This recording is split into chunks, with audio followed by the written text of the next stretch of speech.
If your blood runs orange and blue, this is the pod for you. You're listening to Orange and Blue Bloods, hosted by EJ Stewart and Tommy Beer. Let's get to it, New York. The Knicks will have one of their biggest games of the season, maybe the biggest game of the season, depending on who you ask, when the Heat come to Madison Square Garden to face the home team on Wednesday.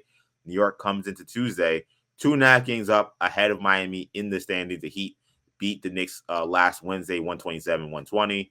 But Miami followed that up with maybe their worst loss of the season. They lost by 29 points to the Nets at home on Saturday. Had Udonis Haslem looking very down bad on the bench, watching his team get obliterated on a night that was supposed to celebrate him, actually. The Heat faced the Raptors Tuesday night in Toronto, so they'll have a game before they come to Madison Square Garden Wednesday. So you're talking about a back-to-back here. This will be a crucial game for the Knicks to avoid the play-in tournament. The Heat currently tied with the Nets for 6th and 7th. Heat sitting 7th right now because the Nets have that tiebreaker. The Knicks would clinch the head-to-head tiebreaker over the Heat with a win on Wednesday because they have already beaten the Heat twice, 2 out of 3. If they get them 3 out of 4, then they wrap up the head-to-head tiebreaker. So do you feel like the Knicks can get this win? This will put Miami away for good? I think so, and I think this is the most important game of the season, bar none.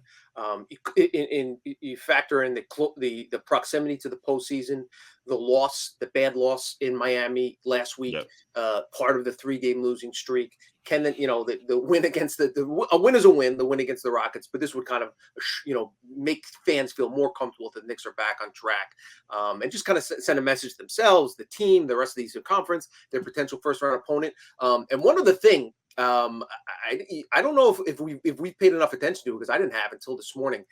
The Cavs have 48 wins. The Sixers have 49.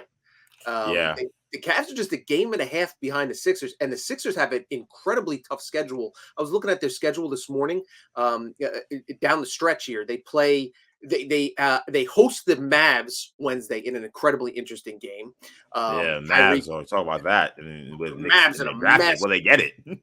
Crazy situation. But then they won last night. Now they're only a half game back of getting right back in that playoff mix. It looked like they were dead and buried after the NBA does them a favor and rescinds a technical on Luka Doncic. But the Sixers host the Mavs. Host the Raptors Friday, Sunday at Milwaukee. Next Tuesday, they host the Celtics. Next Thursday, they host the Miami. Then they close out the season at Atlanta, at Brooklyn. So not a cakewalk by any stretch of the imagination. Cleveland has a far easier schedule. If the Knicks stay in that 5, what's that? Yeah, so according to Tankathon, the Cleveland has the second easiest schedule left remaining. The Philly has the second toughest schedule remaining with 7 games left. They're tough. Their quote unquote easiest game is against Toronto. Exactly, and that's a game that Toronto's playing much better, right? And Knicks fans will be rooting for Toronto, or if more just as much rooting for a close game, a triple overtime game. So that one other thing I just wanted to mention because the alert popped up on my phone in the 1:30. We're recording this. What's today? Tuesday afternoon. Yes, Tuesday. In the Tuesday afternoon injury report. Jimmy Butler was just downgraded to questionable with his back. A neck injury. So he still sounds like he's going to play questionable. He has a questionable tag, which I think is basically 50-50 shot or closer to 75%. But it is the front end of a back-to-back. Might he keep him out or play him tonight, and then he might have to sit out. Something to keep an eye on for Knicks fans. Jimmy Butler's health, because without him, he's the head of the snake over there. We saw how important he is and he's decided to start playing now. It's after the All-Star break. So he figures he'll this is when he decides that the games count. Which may not be the best strategy if the Heat fall into the 7th seed. That all that being said, there's a very interesting scenario playing out between that 4 and 5 seed. If the Knicks stay in the 5 seed, they might actually end up playing the Sixers in the first round. But that's a story and a issue to worry about for another day. I think to directly answer your question, if the Knicks win Wednesday night, that would I don't want to say it would lock up a 5 or 6 seed or prevent at least the Heat from catching the Knicks, which would lock at least the 6 seed. Right. I think it would 99% in that area. This would be a huge win. Yeah, I mean, the Knicks only have 6 games left. The Heat obviously have I believe 7. So yeah, if you're talking about getting a win here, now you got 5 games left and you're up 3.5 games, or well, we'll see what happens. I mean, they could be up 3 games depending on if they lose Toronto, they could be up 2. But I mean, if you're talking about going up 4, like it's over. With, Like, Miami's with, not with, catching you, and you're and, gonna be and, in the and you're gonna at least not be in the play-in. and we talked, and as we talked about last time, this would give a win would give the Knicks a 3-1 series lead. Yes, and now you can't tie them. Right. And that's huge. And that so that not only then it's like 5 because the Heat wouldn't just have to catch the Knicks; they'd have to pass. Yeah, so this is why this game is so important. And I think that if the Knicks can get this game, I think that you can feel good about Miami not catching you. If Miami can't catch you, then you're not gonna see the play-in tournament, which is the most important thing, because 2 losses in a play-in tournament, you're gone. So Knicks don't want to be in that predicament. And also there are some teams in there that Knicks have struggled against this season. We've mentioned the Raptors. They've had some tough games against the Bulls this season. So that's not something they want to have to even deal with. So this is why this game is very important. I think for the Knicks to come out, you mentioned Jimmy Butler's health. I mean, Jimmy Butler's been playing so well of late. The fact that now he may be dinged up, whether he's healthy or not, or rather whether he plays or not, if he plays and he's dinged up, that still is a big loss for the Heat because of just how well he's been playing of late. And for the Knicks, we got to see the defensive effort pick up in this game. Like, I want to see, and I was thinking about this game coming into the show today. Like, I really hope that everyone at Madison Square Garden that's rooting for the Knicks or involved with the Knicks treats this like a playoff game. Like, I think that the Knicks players, they have that same kind of mentality, the same kind of focus, the same kind of tenacity. I think the fans need to show up in a big way in this game. This is the first time I'm calling on Knicks fans going to Madison Square Garden on Wednesday. I think for a lot of the season, Knicks have been good, and the Garden's always a great place to play. But in some ways, like, I feel like for a lot of opposing teams, it is not an intimidating place to play because they talked about during the broadcast on Monday night how the Rockets were so excited to play at Madison Square Garden for the first time. A lot of those young players were really excited, and they kind of came in, on their Snapchat, not Snapchat, Jesus, probably one of the TikToks and the Instagram lives, walking through the Garden, say, "Yo, I'm at Madison Square Garden." That's apparently what Jabari Green was doing before the game.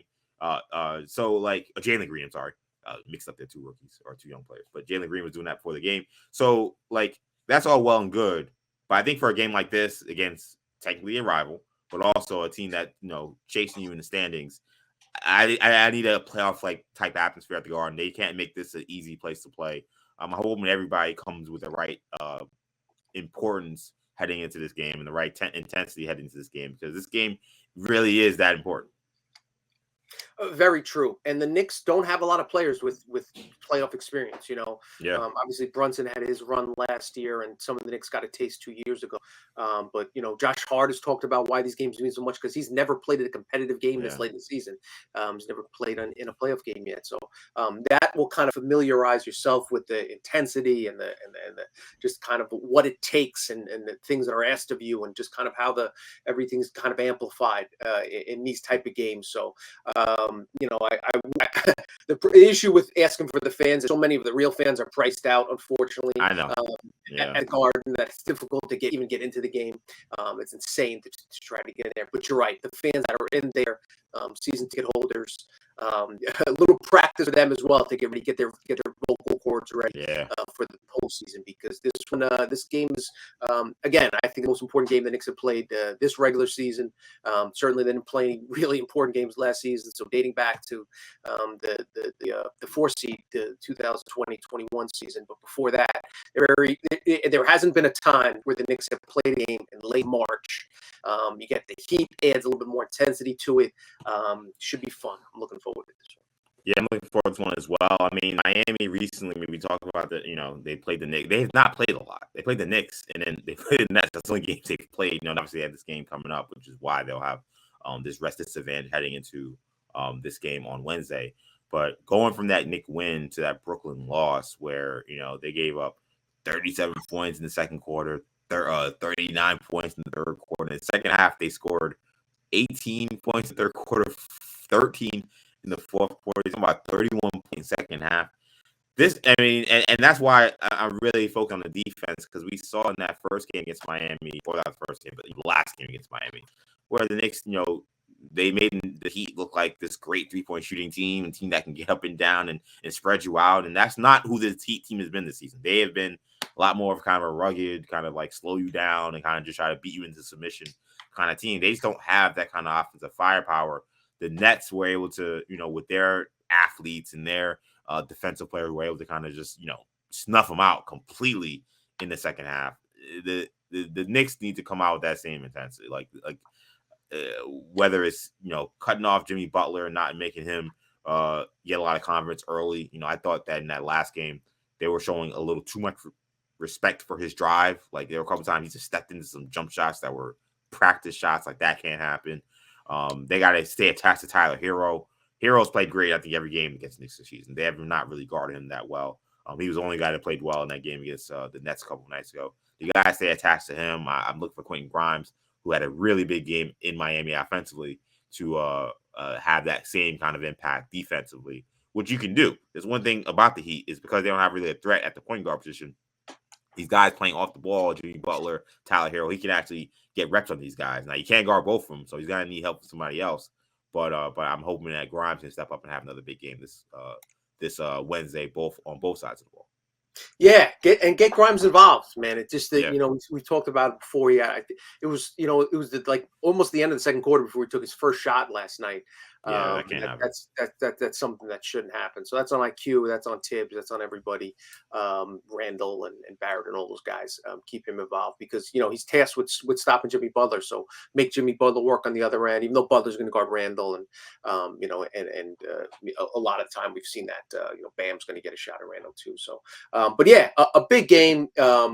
Tibbs, in-game adjustments, all that stuff. This has kind of a playoff feel to it.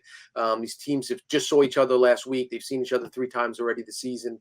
You're probably going to know what the other team is going to do X's and O's wise. Knicks need to come out hungry.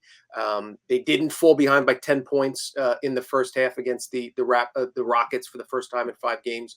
But that's because the Rockets are terrible. You play the way you did against the Rockets in the first half. That Miami team is up 10 points going to the halftime, and then you have to dig yourself out of a hole.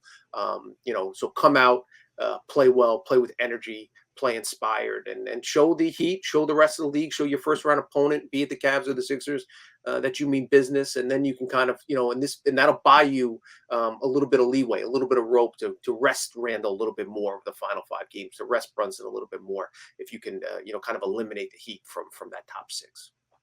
Knicks Heat Wednesday night at the Garden, playoff implications, all those words is like a happy place for me. Reminds me of my childhood. Reminds me of one of the reasons why I love the NBA, why I love the Knicks, why I love basketball as a whole. So, again, if you're at the game, be loud, be rambunctious, don't be offensive or anything like that, of course. But let's hope we got a really great atmosphere for this game because it is a big game for the Knicks. That's gonna do it, though.